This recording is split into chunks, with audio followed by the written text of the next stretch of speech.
La chaleur monte dans tout ton corps. Ton cœur bat plus vite. Tes muscles se tendent. Tes poings se serrent, ta gorge se noue. Ta respiration, elle se bloque. Et ce truc qui est là, qui essaie de sortir, mais que tu retiens, parce que tu sais pas quoi en faire. Tu connais cette sensation ? Eh bien, c'est ta colère. Celle que tu refuses de laisser s'exprimer. Et aujourd'hui pour une fois, on va apprendre à l'écouter.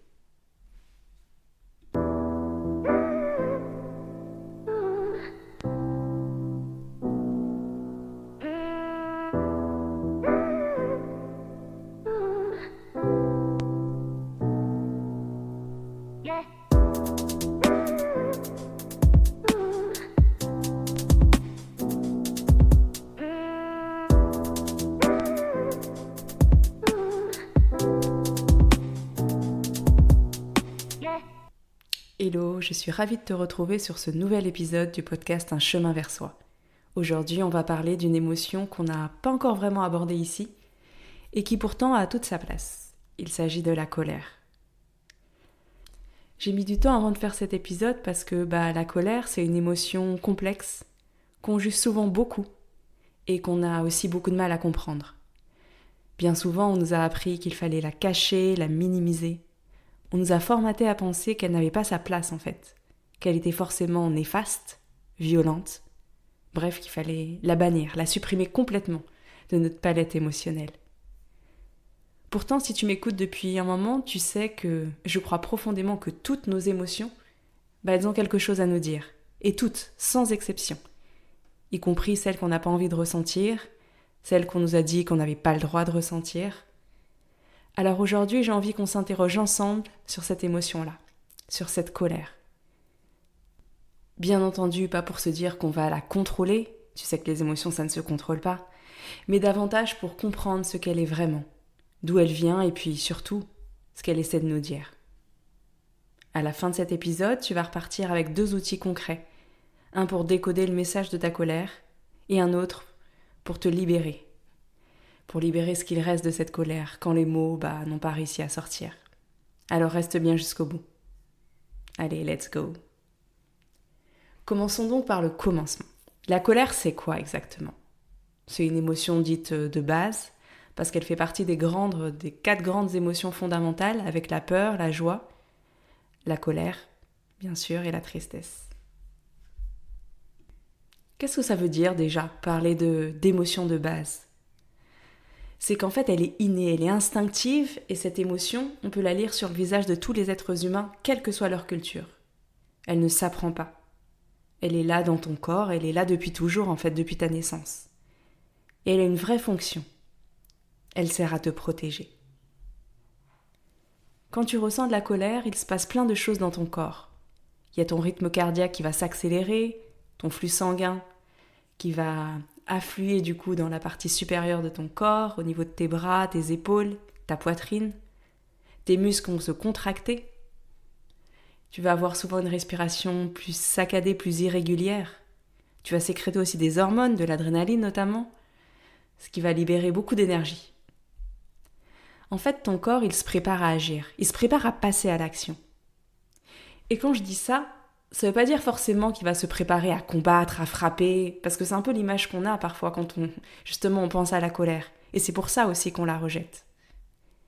Mais ton corps, il se prépare à agir, il se prépare à se défendre, à défendre quelque chose qui compte pour toi. Et c'est là, en fait, que c'est important. Cette colère, elle va pas se déclencher au hasard. Elle se déclenche quand quelque chose d'essentiel pour toi a été touché. Une valeur, une limite, quelque chose qui régit ta vie au fond de toi, même si, parfois t'en as même pas conscience en fait. Ça peut être le respect, la justice, l'honnêteté, ton espace, ton temps, ta parole, qu'importe, quelque chose qui compte pour toi. Et puis, quand quelqu'un vient piétiner tout ça, du coup, ta colère, elle arrive, elle se lève. Pas parce que t'es excessive ou parce que t'es trop, mais parce que, en fait, quelque chose d'important pour toi vient d'être bousculé. T'as pas à te sentir coupable ou honteuse de ressentir ça. Cette colère, elle est normale, elle est légitime. Et je dirais même elle est saine. Alors bien entendu, il faut différencier l'émotion, la colère de sa manifestation. Ne me fais pas dire ce que je n'ai pas dit. C'est pas sain de frapper quelqu'un parce que t'es en colère. Pas du tout. On est d'accord. Mais à la base, ton émotion de colère, elle est saine. Elle vient te dire quelque chose. Je vais te parler de moi une seconde pour illustrer tout ça. Il y a un moment dans ma vie professionnelle, quand j'étais encore salariée, où je me mettais régulièrement en colère contre une personne en particulier. Et au départ, en fait, je pensais que c'était moi le problème. Que j'étais trop sensible, trop réactive. Que j'étais incapable de laisser couler, comme on dit, de passer à autre chose. Et puis je m'en voulais, tu sais, de pas réussir justement à lâcher prise. Et puis j'ai commencé à creuser, à me demander ce qui se passait vraiment à l'intérieur de moi dans tous ces moments-là où je pouvais ressentir cette colère. Et j'ai réalisé qu'à chaque fois que cette colère, elle montait, c'était souvent la même chose qui avait été touchée. Mon besoin d'autonomie, de reconnaissance de mes compétences et de ma valeur. Chaque fois que cette personne se comportait comme si elle était mon chef, me donnait des ordres ou me cachait des informations dont j'avais besoin, ça me rendait folle. Mais ce n'était pas de la susceptibilité. Au fond, j'avais le sentiment qu'il ne me respectait pas, ni moi, ni mon travail. Notamment parce que j'étais une femme dans le milieu de la finance et bref, c'est pas le sujet principal. Mais cette colère, c'était pas de la susceptibilité. C'était pas juste que je prenais les choses à cœur, que j'étais impliquée dans mon travail et tout ça. Cette colère, c'était un signal clair, que j'ai mis du temps à entendre. Ta colère, elle fait pareil avec toi.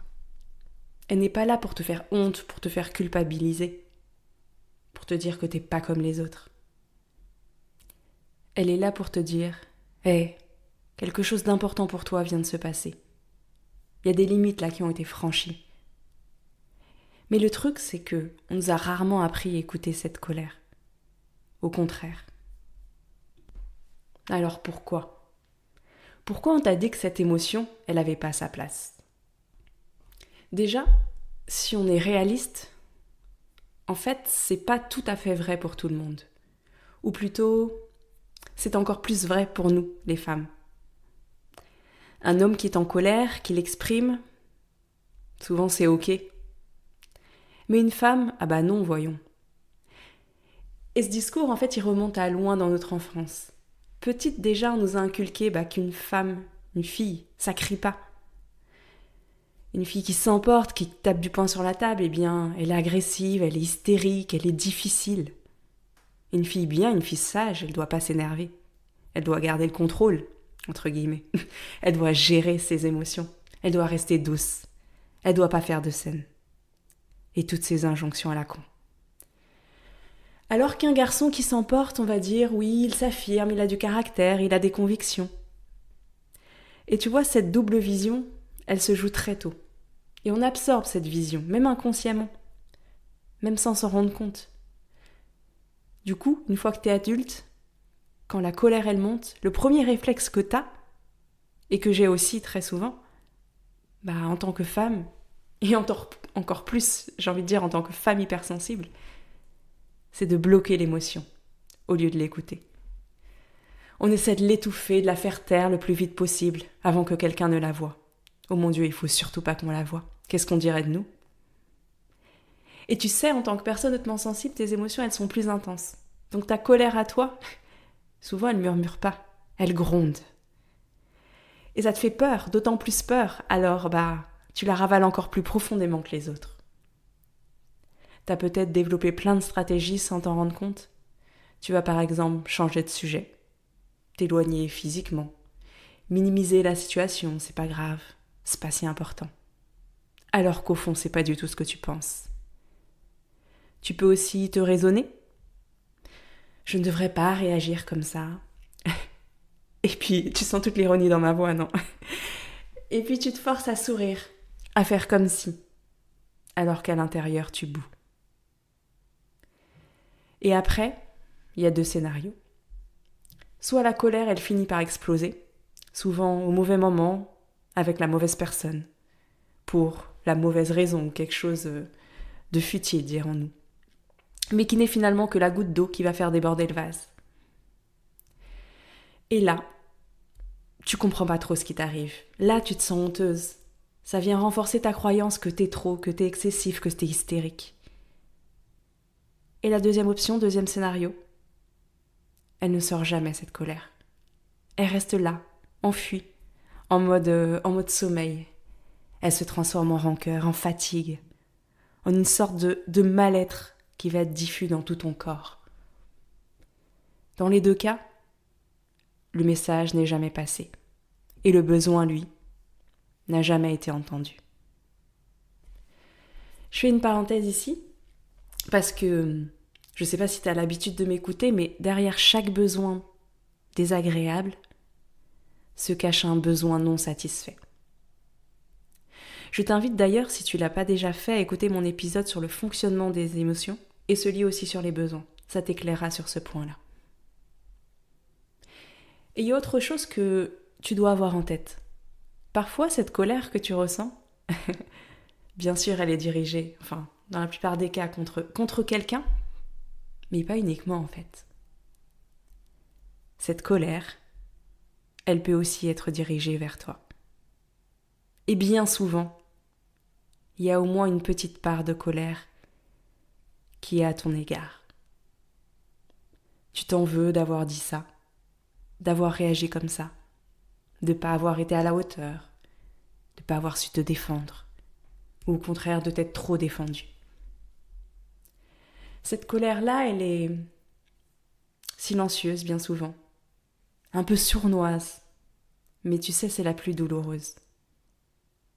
Parce qu'elle va se transformer en autocritique, en perfectionnisme, en cette petite voix qui va te dire « T'aurais dû savoir, t'aurais dû faire mieux ». Mais c'est de la colère en fait.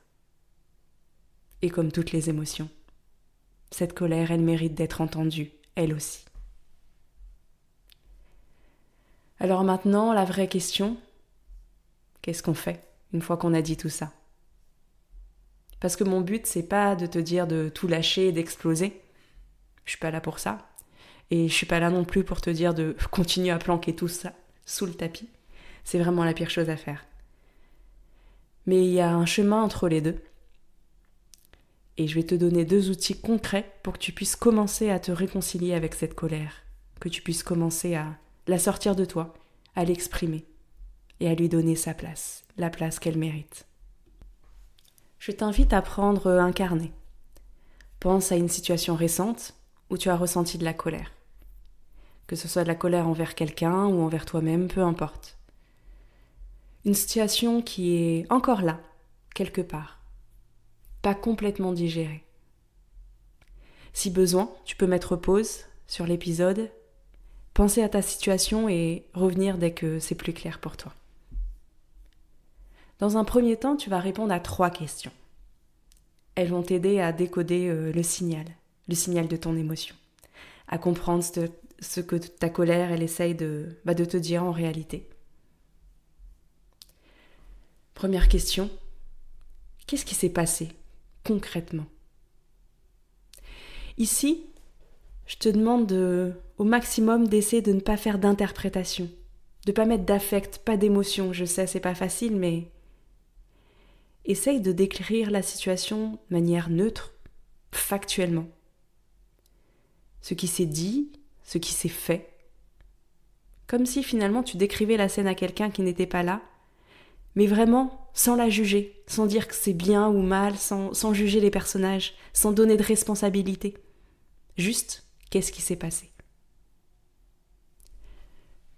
Après, avec la deuxième question, l'idée c'est de te demander, dans cette situation-là, dans ce contexte que tu viens d'énoncer, quelle est la valeur, quelle est la limite qui pour toi, qui est le personnage principal, a été franchie ? Est-ce que c'est peut-être du respect ? La justice ? Est-ce que c'est quelque chose qui est lié à ton temps, à ta parole, à ton espace ? Ou bien peut-être à ton besoin d'être reconnu, entendu ? Ton besoin d'être considéré, d'être soutenu ? Je te donne des exemples, mais il n'y a pas de bonne ou de mauvaise réponse ici. Ce qui compte, c'est vraiment qu'est-ce qui résonne. Qu'est-ce qui résonne pour toi là, maintenant? C'est quoi cette limite qui a été franchie? Et note ça sur ton carnet. Et la troisième question, de quoi tu as besoin, là, maintenant, tout de suite? Qu'est-ce qui te ferait te sentir bien? Est-ce que tu as besoin d'être entendu? De justement poser une limite, de remettre des choses au clair, de remettre les points sur les i, de prendre de l'espace, de prendre ta place, de te pardonner, de pardonner à quelqu'un. Encore une fois, c'est des exemples et tu trouveras ce qui t'appartient, ce qui fait sens pour toi. Mais note tout ça. Essaye de laisser finalement les choses remonter à toi sans trop réfléchir. La réponse, tu l'as en fait au fond de toi. Laisse-la juste émerger. Fais-toi confiance. Ces 3 questions, je sais, elles ne règlent pas tout, bien entendu. Mais elles font quelque chose qui est essentiel, je pense.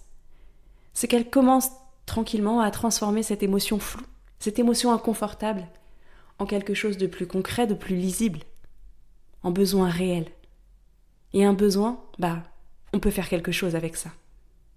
On peut chercher à définir des actions qui vont nous permettre de le combler. Donc c'est un premier pas, c'est un chemin vers la compréhension de ton émotion et vers le fait de retrouver cette paix et ce calme intérieur aussi. Et dans un deuxième temps, ce que je te propose, c'est d'écrire une lettre. Parfois, même quand on a compris ce qui se joue, même quand on sait ce qui s'est passé, ce qui nous a touchés, quand on sait aussi ce dont on a besoin, malgré tout, parfois, il reste encore quelque chose à l'intérieur.